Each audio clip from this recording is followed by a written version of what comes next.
Hey, everyone, and welcome back to our series where we explore the fascinating and often overlooked figures in the Bible. Today, we're diving into the story of a woman named Maachah. Now, you might be thinking, which Maachah? Because that name pops up quite a few times in the scriptures. But the Maachah we're focusing on is mentioned in a single, quiet verse in the Old Testament, 1 Chronicles 2, verse 48. This verse tells us, Caleb's concubine Maachah bore Sheber and Tirhana. That's it.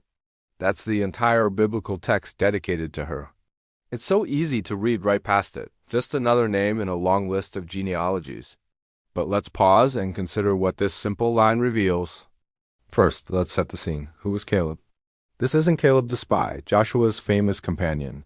The timeline and lineage here in 1 Chronicles point to a different Caleb, a descendant of Judah.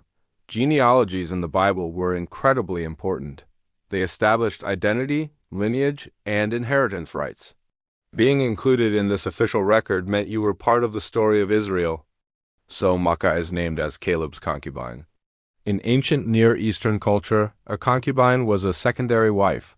She had a recognized legal and social status within the household, though it was different from that of a primary wife.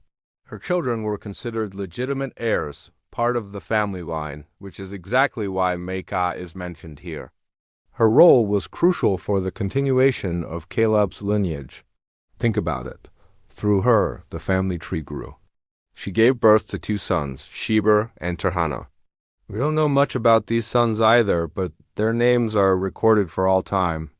Maachah's contribution, her very existence, was validated by her children. She fulfilled one of the most vital roles a woman could have in that society. She was a mother who extended a significant family line. This single verse is a powerful reminder that every single person has a place in the larger narrative. The book of Chronicles is essentially a massive family tree, tracing the story of God's people from Adam all the way to the return from exile. The writers could have simply said, Caleb had 2 sons, Sheber and Tirhana. But they didn't. They deliberately named the mother. They named Maachah. Why is this significant?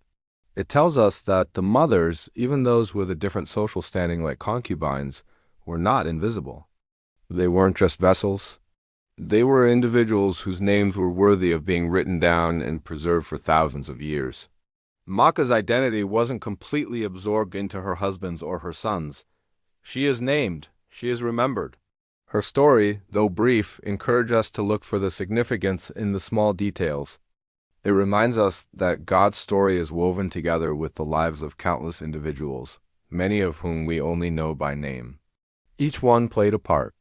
Maachah's part was to be a mother to Sheber and Tirhana, ensuring Caleb's legacy continued within the tribe of Judah.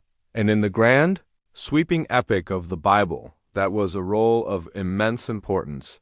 So the next time you rereading through a long genealogy in the Bible and your eyes start to glaze over, remember Maachah.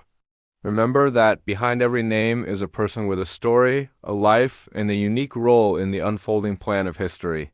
Her tiny mention speaks volumes about legacy, motherhood, and the value of every individual in the eyes of God. Thanks so much for joining me today to uncover the story of Maachah.